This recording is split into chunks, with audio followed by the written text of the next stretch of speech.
करीब 2:32 गएको छ।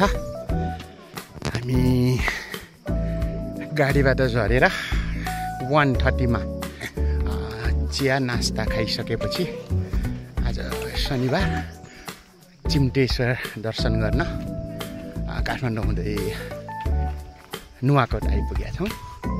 रानी पौवामा सट हामीले ब्रेकफास्ट गरिकन हाम्रो 62 जनाको टोली यो मनोरम स्थानतर्फ लम्किँदैछौँ। अनि 2 घन्टा जति बाटो एकदमै खराब स्थिति रहेको बाटोबाट गुज्रिएपछि हामी यहाँ आइपुगेका छौँ। साह्रै खराब बाटो, खराब भन्दा पनि अत्याधिक ज्यादै खराब, आधी पाङ्रा, गाडीको पाङ्रा नै डुबिने खालको। अनि सबै यात्रुहरू झरेर पिकनिक अनि सबै ढुङ्गासुङ्गा राखेर अगाडि बढ्यौँ। अब यहाँ अर्को टोली छ, यहाँ फोटो खिचिरहनु भएको छ। अनि यो अगाडि बढिरहेछौँ। यो रानी पौवाबाट झरेर यहाँ आइसकेपछि यो सुन्दर स्थान आउँछ। त्यसरी 2-4 जना साथीहरू अगाडि बढिसकेका छ। अनि हामी चाहिँ यहाँ बिस्तारै हिँड्दैछौँ। आज सुन्ता म्याम पनि आउनु भएको छ, यात्रा प्रयास गर्दैछु। सुन्ता म्याम पनि आउनुहुन्थ्यो, 2 वर्ष अगाडि आउनु भएको थियो। अब यो 83 हाइकिङमा उहाँ चाहिँ अब यो वर्षको पहिलोचोटि हो। यो 82 सालको, म पनि पहिलोचोटि नै पहिलो नै हो। वैशाखमा जान पाइएन, पहिलो यो जेठको पहिलो वेदर यस्तो छ। रमाइलो वेदर छ यहाँ। अब अपडेट गर्दै गर्छौँ।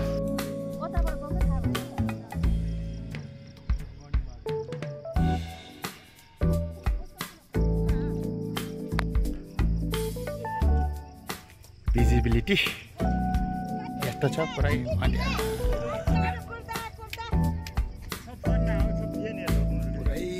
भिजिबिलिटी 0 बराबरको छ।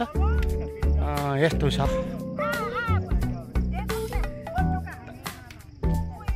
समय 3 बज्न लाग्यो। टाइम देखाएको छु मैले। अब एउटा प्लेन हो कि हेलिकप्टर हो, आइरहेको छ।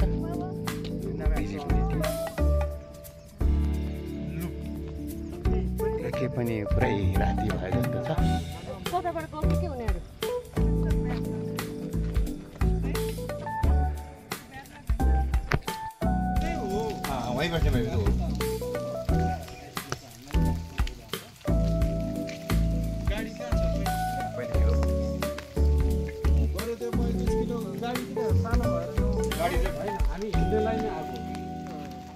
गाडी त आइरहेको थियो, हिलोमा फसेर त्यहाँ गाडी आएको छैन कि बन्द भइरहेको थियो गाडी। हामी हिँड्ने नै गर्छौँ यो शनिबार। अब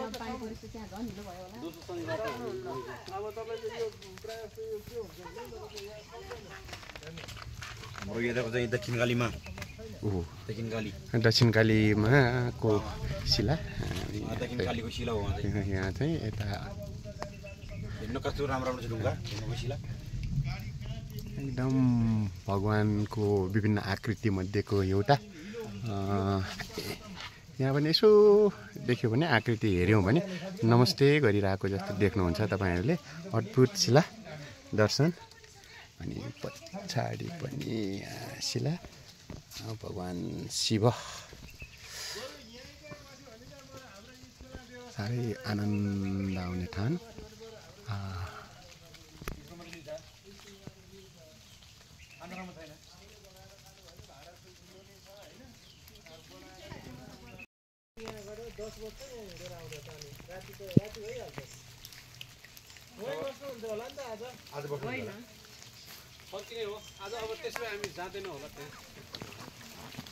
अनि यहाँ यसो सबैजना यहाँ आउनु भएर बढिनुहुन्थ्यो कि उहाँले पनि यहाँ पनि उहाँलाई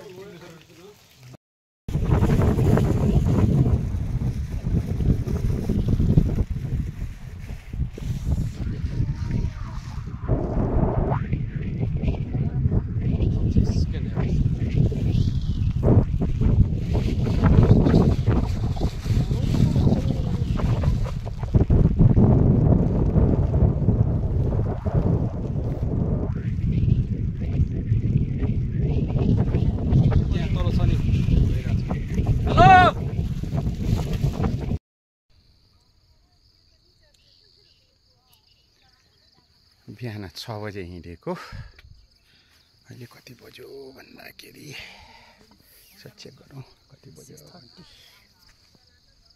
अहिले घडीमा 6:30 भयो। अब यो डाँडाहरू काट्दै आएको यो सिडी चढेर साथीहरू नसक्नेहरू पछाडि हुनुहुन्छ। अब हामी यो सिडी चढेर अबको 5-10 मिनटमा चिम्टेश्वर महादेवको दर्शन गर्न पाइन्छ जस्तो छ। बाटो अलिकति बिग्रेको कारणले गर्दा गाह्रो भयो लाग्यो।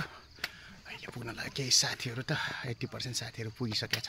अब यस्तो मौसम छ, अब हामी पनि पुग्छौँ एकैछिनमा।